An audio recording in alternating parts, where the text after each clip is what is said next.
I'm Peter Block here in Dallas, Texas at the American Heart Association annual meeting, and the guideline buzz in the hallways is tremendous.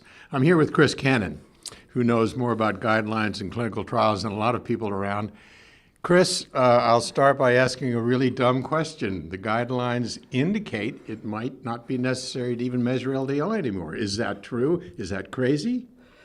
Well, sort of, on both. There's been a lot of question, a big change in the guidelines that are really a nice advance. I think the guideline committee did a very strict evidence-based review with the notion of what do we know. And so the concepts behind the new guidelines are that looking for risk, they came up with a new risk calculator. There are questions about, has it been validated and whatnot. But then if you're at risk, treat with proven therapies, statins, and that will provide the benefit that we know about most. I think the questions then come up, well, then what? Do we just... Yeah, I guess one of the questions that really it boils down to when you're taking care of patients is for the individual patient, right? How do you really deal with that? Because there are patients whose LDL may not come down and get worse or whatever. Right. And then you have to sort of work your way through these decisions. I think the other important thing is, as I look at these guidelines, is that it's clearly very evidence-based driven, and that makes it actually a little bit more opaque, doesn't it?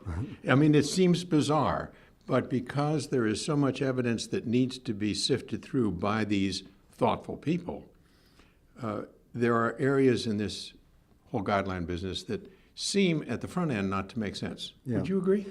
Yeah, and to the point of treating the individual, that all the people that I've spoken with, and we had a few groups, lipid experts, and just every cardiologist notes that, well, it makes good sense to treat patients at risk, they'll get benefit.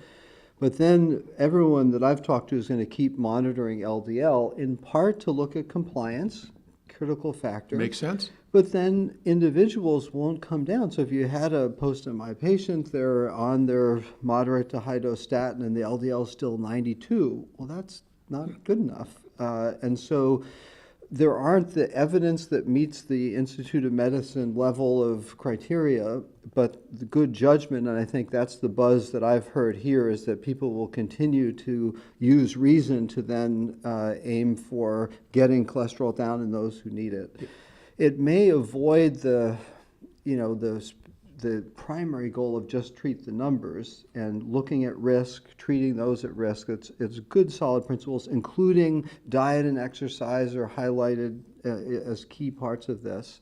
So we think it's an advance, but this will evolve, and new classes of drugs also will come in and need adding eventually. Yeah, I think that's the important thing. It's going to evolve, no question about it. The risk calculator also is not set in stone. I mean, that was sort of, I hate to say made up, but it has never been peer-reviewed or looked at carefully. Yeah. But it is a start, and I think that that's an important thing. You used this with a couple of patients. We were just chatting before we started this. So how did that go? Well, very well. On Friday, I had 2 new patients with a few risk factors. It incorporates stroke into this, so it's heart attack, stroke, or cardiovascular death that it predicts. And so the neat thing is it has a 10-year risk and a lifetime risk, which that was the real eye-opener for both patients, that they looked at a 35% lifetime risk. One was a 47-year-old woman. And that, said, wow. That was, she left saying, we've got to do a diet and exercise program. We'll come back in 6 months and see where things are. And so it's not crazy stuff, but it's a helpful advance. And the Rita Redberg approach of diet and exercise is not thrown out by this. I mean, no question about it. Those are still the foundation from which we all work. Right. So thank you, Chris. And for Cardiosaurus in Dallas, I'm Peter Block.